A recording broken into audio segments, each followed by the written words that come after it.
శ్రీ గురుభ్యో నమః శ్రీమాత్రే నమః మా భక్తి టీవీని ప్రోత్సహిస్తున్నటువంటి మా ప్రేక్షకులందరికీ ధన్యవాదాలు తెలియజేస్తూ ఈ వారం రాశి ఫలితాలు చెప్పుకుందాము.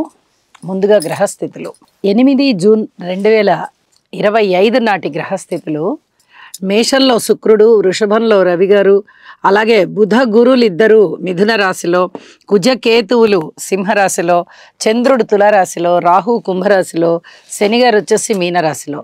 వారాంతం అయినటువంటి 14 జూన్ వచ్చేటప్పటికి చంద్రుని యొక్క స్థితి మాత్రమే మారి ఉన్నది. ఇది గ్రహస్థితులలోని మార్పు. ఇక గ్రహ సమ్మేళనాల విషయానికి వస్తే బుధ గురుల కలయిక చాలా మంచిది.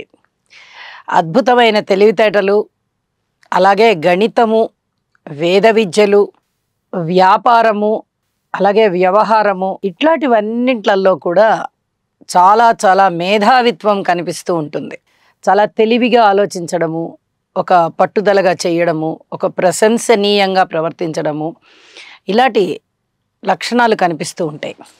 అలాగే కుజకేతువుల కలయిక ఆధ్యాత్మిక పరమైనటువంటి ఉన్నతిని సూచిస్తుంది. అంటే గురువుగారు ఎంత ఆధ్యాత్మికత్వాన్ని ఇస్తారో ఇంచుమించుగా అంత ఆధ్యాత్మికత్వాన్ని ఇచ్చేటటువంటి గ్రహాల కలయిక ఏదైనా ఉందా అంటే కుజకేతువుల కలయిక. అయితే శనిగారి దృష్టి రవి మీద పడుతూ ఉంది. ఇది కొంచెం ఆరోగ్యానికి సంబంధించి ఇబ్బంది పెట్టేటటువంటి వ్యవహారంగా ఉంటుంది. ఇక దృష్టుల విషయానికి వస్తే గురువుగారి యొక్క దృష్టి చంద్రుడి మీద ఉంది. ఇది అన్ని విధాలా మానసికంగా బలోపేతం చేస్తుంది. అలాగే కుజుని యొక్క సప్తమ దృష్టి రాహు మీద ఉన్నది. ఇది కొంచెం సర్పదోషాన్ని సూచిస్తూ ఉంటుంది. అలాగే కుజుని యొక్క 8వ దృష్టి శనిగారి మీద ఉన్నది. ఇది కూడా ఏదైనా యాక్సిడెంట్స్ని సూచిస్తూ ఉండడము, సంతాన పరంగా చిన్నపాటి ఇబ్బందుల్ని సూచిస్తూ ఉంటుంది, అనారోగ్యాన్ని సూచిస్తూ ఉంటుంది. ఎముకలకి సంబంధించి, స్త్రీల గర్భానికి సంబంధించి కొన్ని ఇబ్బందులు, అంటే కడుపు నొప్పి రావడం లాంటివి, ఏదైనా పీరియడ్స్ స్త్రీలకి వచ్చేటటువంటి ప్రకృతి సహజమైనటువంటి క్రియ అలాంటివి కాస్త ఆలస్యం అవ్వడం లేదా తొందరగా వచ్చేసేయడం, ఆ ఋతుచక్రం అనే దానిలో కాస్త అపసవ్యత కనిపిస్తూ ఉంటుంది. ఇలాంటి ఇబ్బందులు ఉండడానికి అవకాశం ఉంది. అలాగే దేశకాలమాన పరిస్థితులకి కూడా కొన్ని ఇబ్బందులు కనిపిస్తూ ఉంటాయి. వీటన్నిటికీ కూడా పరిహారాలు చేసుకోవాల్సి ఉంటుంది. ఈ పరిహారాలు ఏవి చేసుకోవాలి అంటే తప్పనిసరిగా కుజ రాహు శని గ్రహాలకి స్తోత్ర పారాయణాలు చేసుకోవాలి. కొన్ని కందులు, కొన్ని మినుములు, కొన్ని నల్ల నువ్వులు దానం ఇవ్వడం చాలా మంచిది. ఇది రాశితో సంబంధం లేకుండా ప్రతి వారు కూడా ఆచరించవచ్చు. ఇది చెప్పదగ్గ సూచనగా తెలియజేస్తూ ఇక రాసుల్లోకి వెళ్దాం. మీనరాశి. మీనరాశి వారికి ఈ 8 జూన్ నుంచి 14 జూన్ వరకు గల కాలానికి గ్రహస్థితుల్ని చూసినట్టయితే చాలా ఆశ్చర్యం అనిపిస్తుంది. ఇప్పటి వరకు అంటే గత కొద్ది కాల క్రితం వరకు కూడా మనము అంత అనుకూల్యత లేదు అనుకుంటూ ఉన్నాం. ఎందుకంటే రాహు బలం లేదు, శనిగారి బలం లేదు, గురువుగారి బలం లేదు. ఇప్పుడు ప్రస్తుతం కేతు బలం మాత్రమే ఉంది. మొన్నటి వరకు కేతు బలం కూడా లేదు. కానీ ఇప్పుడు చూడండి, శుక్రాచార్యుల వారు బాగున్నారు, రవి గారు బాగున్నారు, బుధుడు బాగున్నారు, కుజకేతువులు బాగున్నారు షష్ఠ స్థానంలో. 5 గ్రహాల యొక్క ఉత్తమోత్తమైన ఫలితాలు అంటే ఏలినాటి శని జరుగుతూ ఉన్నప్పుడు గురుబలం లేకపోయినా రాహుబలం లేకపోయినా కూడా 5 గ్రహాల యొక్క అనుకూలత ఇంత బ్రహ్మాండంగా ఉంది అంటే మీనరాశి వారికి పట్టిందల్లా బంగారమే అని చెప్పచ్చు. అదృష్టవంతమైన కాలం కలిసి వచ్చి నడుస్తోంది. ఎన్నాళ్ళు పడిన గోడలు పడినట్లుగా ఉండవనే ఒక సామెత చెప్తూ ఉంటారు పెద్దవాళ్ళు. ఇక్కడ ఆ సామెత నిజమవుతోంది. ఎన్నాళ్ళని ఆ పడ్డ గోడలు పడినట్టుగానే ఉంటుంది. ఒకనాటికి ఆ గోడ తీసేసి మళ్ళీ గోడ కడతారు, ఖచ్చితంగా పైకి లేస్తాయి గోడలు. అలాగే ఎన్నాళ్ళని చెప్పి శని బలము, గురుబలము, రాహు బలము లేవు అనుకుంటూ కూర్చుంటాం. మిగతా గ్రహాలన్నీ కూడా లైన్లోకి వచ్చేసి అద్భుతమైనటువంటి స్థితిని కలగజేస్తున్నాయి. ఇది చాలా చెప్పదగ్గ సూచన. శుక్ర రవి బుధులు కూడా వరుస క్రమంలో ఫలితాలను ఇస్తున్నారు. వరుస క్రమంలో ఉన్నారు. మాలికా యోగంలో చక్కటి ఫలితాలను ఇస్తున్నారు. కుటుంబం బాగుంటుంది, ఆదాయం బాగుంటుంది, మీ మాట తీరు బాగుంటుంది, మీ కష్టం ఎక్కువగా ఉంటుంది, అయితే దానికి శ్రమకి తగ్గ ఫలితం వస్తుంది. ఊహించని విధంగా ధనలాభాలు వస్తాయి, ఆరోగ్యం కూడా మెరుగుపడేటట్టుగా ఉంటుంది.